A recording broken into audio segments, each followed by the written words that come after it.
He never planned to fall apart in front of his boss, especially not on a Tuesday morning when the office smelled like burnt coffee and deadlines, but life had been tightening its grip for months and that day it finally won. Ethan Parker was a single dad running on 4 hours of sleep, 2 jobs stitched into one exhausted body, and a heart that had learned to stay quiet after loss. Every morning he packed his son Leo's lunch with careful notes drawn in blue ink, kissed his hair while he slept, and promised himself he would survive just one more day.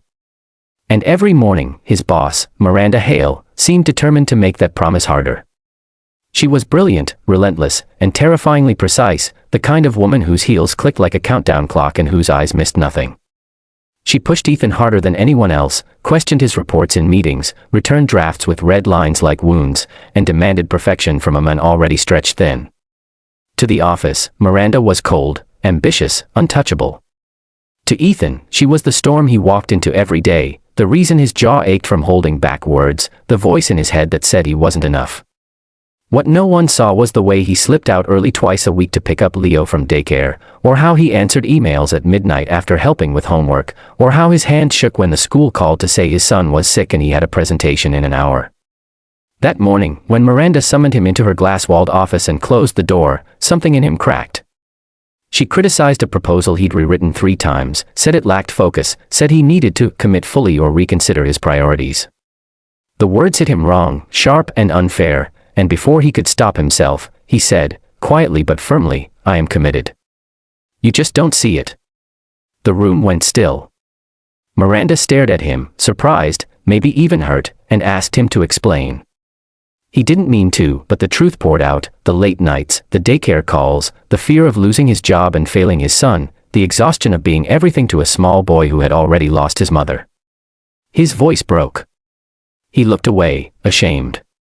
For a long second, there was silence. Then something unexpected happened. Miranda stood up, walked around the desk, and instead of reprimanding him, she reached out. Her hand hovered, uncertain, then she leaned in and kissed him. It wasn't planned or polished, it was impulsive, brief, and full of emotion neither of them had named. Ethan froze, heart racing, confusion flooding him. She pulled back just as quickly, eyes wide, breath unsteady. "I'm sorry," she whispered, not sounding like the boss he knew at all. "That was unprofessional. I didn't realize." Everything changed after that. Not because they became lovers overnight, but because walls fell. Miranda began to see Ethan, not as a resource or a problem to fix, but as a man carrying weight with quiet strength. She apologized properly, listened, adjusted deadlines, and for the first time asked about Leo by name. Ethan, in turn, saw the woman behind the armor, the pressure from the board, the loneliness of climbing alone, the fear of vulnerability in a world that punished it. Their conversations shifted from tense to honest, from formal to human. Rumors buzzed, of course, but they kept things professional, careful, slow. The real transformation happened inside Ethan. He stood taller, spoke clearer, trusted his value. At home, Leo noticed his dad smiling again, laughing, believing. Weeks later, after a late project wrap-up, Miranda asked if she could join them for pizza. She knelt to Leo's level, listened to his stories, and something in her softened forever. That kiss hadn't been romance, it had been recognition, a spark that burned away misunderstanding. Love followed later, quietly, built on respect and patience, not power. And when Ethan finally realized he was no longer the single dad barely holding on, but a man worthy of care and happiness, he understood the real lesson: sometimes the person who drives you crazy is the one who sees your strength before you do.